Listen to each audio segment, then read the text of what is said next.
Senator Scott. Senator King. Thank you, Mr. Chairman.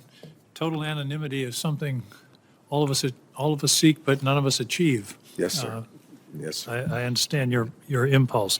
I apologize for not being here. I was at a Veterans Affairs Committee on the House side, and I know there's been a great deal of discussion about the potential cuts in the workforce. What I'm interested in, there's the discussion of 8%, that's 70,000 people.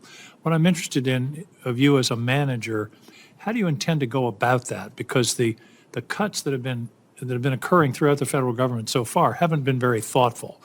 All probationary people, for example, that's a not a terribly rational way to make these decisions. There may be great people who are probationary. So what would the process be whereby you reduce the Department of Defense workforce by 70,000 people? Yeah, most of the cuts that are potentially that might happen going forward have not yet been made, and hopefully, if I'm fortunate enough to get through, I think that I can be helpful in the analysis, study, the considerations. You're the chief operating officer. You shouldn't be helpful. You're in charge of this process. Yes, sir. I'd like to know the process you intend to follow. Yeah. Well, I don't know what role the secretary would want me to play, but assuming I am in charge of that, we would look at the exact detail of people, who's doing what jobs contribute what do we need, what don't we need, study it carefully, and really come up with a concrete, specific, granular plan before we would have final. So firing all probationary employees would not be would not be how you would go about it. Is that correct? Well, I wasn't involved with that. I don't know the detail, so not fair for me to say. And No, I but do you have, can comment on the rationality of firing all probationary employees, some of whom maybe have been in the department for 10 years and just got promoted and are therefore probationary. Others may be the best person the department's ever hired, but they've only been there for a year.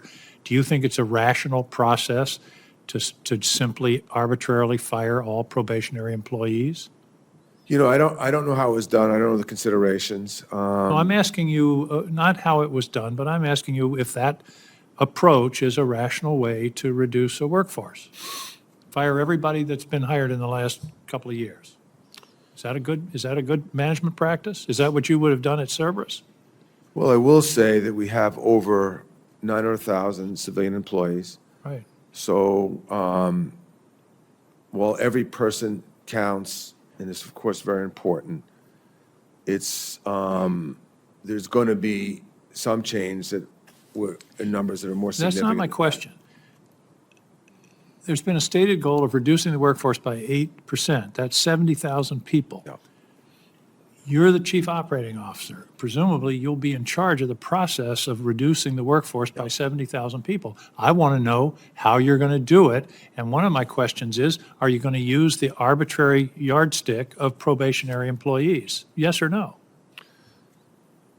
I don't know the considerations or the detail of what was thought before that cut. What I can tell you is if I'm in there, we will carefully look at the cuts, balance and weigh what we need and what we don't, be careful not to cut into mission, and do it in a granular, bottoms-up, person-by-person, detailed way. So does that answer mean you're not going to cut all probationary employees arbitrarily? Is that a no to that answer to that question? It sounded like it. This is a pretty straightforward question. Are you going to fire all probationary employees first to get to the 70,000? Yes or no? Have to look at the detail, don't know yet. I don't think, and I don't know the considerations that were thought through before those cuts were made. Okay. You're a smart guy. You know what I'm asking. I don't understand why you can't tell me yes or no whether this is going to be one of the tools you use to reduce the workforce. Let me change the subject. There's a lot of discussion around here about reinvigorating the defense industrial base.